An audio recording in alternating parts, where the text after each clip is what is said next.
वालेकुम।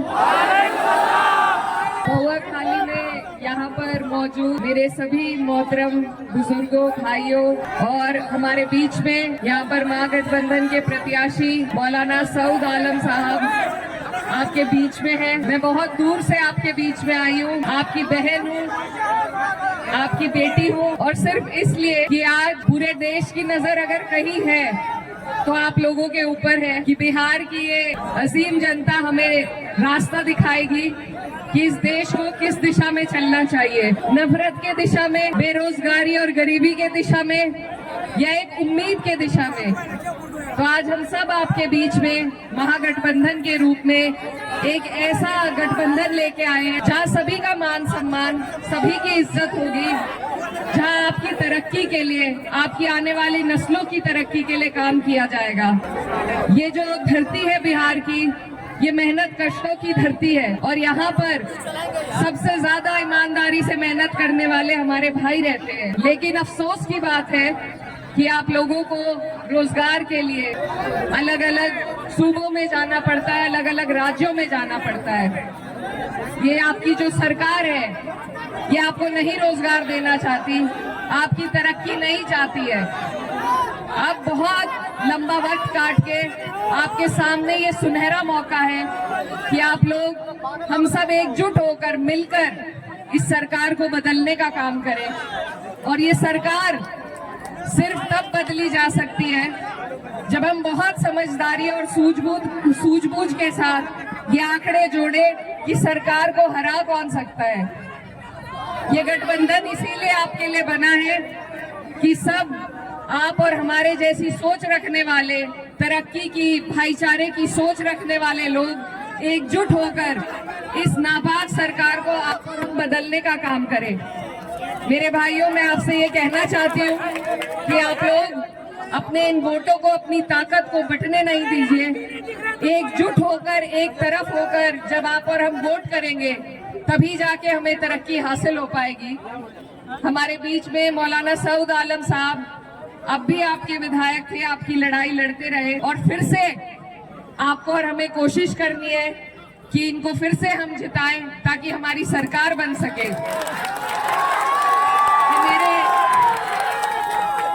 मौलाना सऊद के जो वालिद, वो मेरी वालदा के साथ सांसद रहे, तो हमारा पुराना ताल्लुक है, पुराना रिश्ता है, और उसी के नाते आज मैं आपके बीच में ये गुहार लगाने आई कि इस सरकार से, ये जो डबल इंजन की नापाक सरकार है, इससे हम लड़ते हैं जब, इससे हमें लड़ना पड़ता है आपके मुद्दों पे, चाहे वो वक्फ का मुद्दा हो या आपकी तरक्की, आपकी बेहतराई के लिए, आपकी रोजगार के लिए कोई मुद्दा हो। जब हम लड़ते हैं तो आपकी और हमारी लड़ाई के से का फायदा उठाकर जो लोग जीत के इस सरकार में बैठे हैं, उन्होंने किस तरीके से आपको और हमें धोखा देने का काम किया, ये बात आपको जरूर याद रखनी है। ये एक सिस्टम के तहत आपके और हमारे इदारों को बिल्कुल खत्म करना चाहते हैं ताकि आप और हम तालीम से, रोजगार से, तरक्की से दूर होए।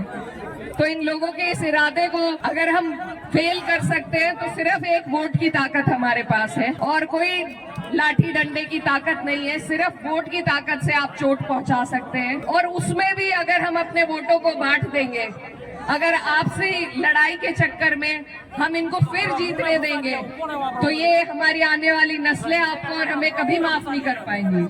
तो मैं बहुत दूर से आपके बीच में, हमारा उत्तर प्रदेश आपकी तरफ निगाहें टिकाए बैठा है कि बिहार से जो संदेश निकलेगा वो पूरे देश भर में सरकार को बदलने का काम करेगा। तो मेरे भाइयों, आपसे मेरी यही गुजारिश है बार बार कि सभी लोग, माननीय अखिलेश यादव जी, राहुल गांधी जी, तेजस्वी यादव जी, सभी लोग कोशिश कर रहे हैं, आपके बीच में आ रहे हैं। इस बार आपके पास मौका है। अगर इस बार मायूस हो गए तो फिर लंबा मौका हाथ से चला जाएगा, इसलिए आपको चूकना नहीं है। और लालटेन का आपका बटन है, आने वाली 11 तारीख है। मैं आपकी बेटी, हमारे यहाँ बेटी बहन की बात कोई नहीं टालता, तो मैं उम्मीद करती हूँ कि बिहार की जनता भी पहली बार मुझे यहाँ आने पर मेरा मान सम्मान रखेगी, अपना प्यार देगी, और हमारे भाई मौलाना सऊद आलम साहब को एक एक वोट देने का काम करेंगे। और भी जो लोग हैं वो भी अपने हैं, वो भी लड़ रहे हैं। लेकिन मेरा बस आपसे ये सवाल है कि वोट डालने से पहले ये सोचिए कि क्या वो सरकार बना सकते हैं। अगर वो सरकार के नजदीक पहुंचते हैं तो आप बेशक वोट उन्हें दे दीजिए, लेकिन वो नहीं पहुंचेंगे। उन्हें अगर वोट दिए जाएंगे, बटेंगे अगर हमारे वोट, तो सरकार फिर से भाजपा की बनेगी। और इस बार भाजपा नीतीश जी को मुख्यमंत्री भी नहीं बनाएगी, इस बार वो खुद कब्जा लेगी। तो अब तक जो हालात थे वो बद से बदतर आपके हो जाएंगे। इसलिए आपको पहले ही अपनी सुरक्षा करनी है, और उसका जरिया मैंने जैसा आपको बताया सिर्फ वोट का है आपके पास। इस बार आपको नहीं बटना है, आपको एक एक वोट एकजुट होकर अपने प्रत्याशी लालटेन पर देने का काम करना है।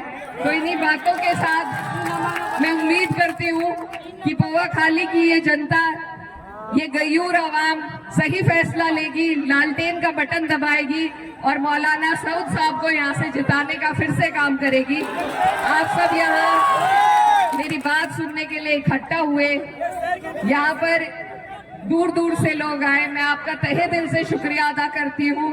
और बस एक बात के साथ आपसे विदा लेना चाहती हूँ कि उसूलों पर जब आ जाए तो टकराना जरूरी है, जिंदा हो तो जिंदा नजर आना जरूरी है।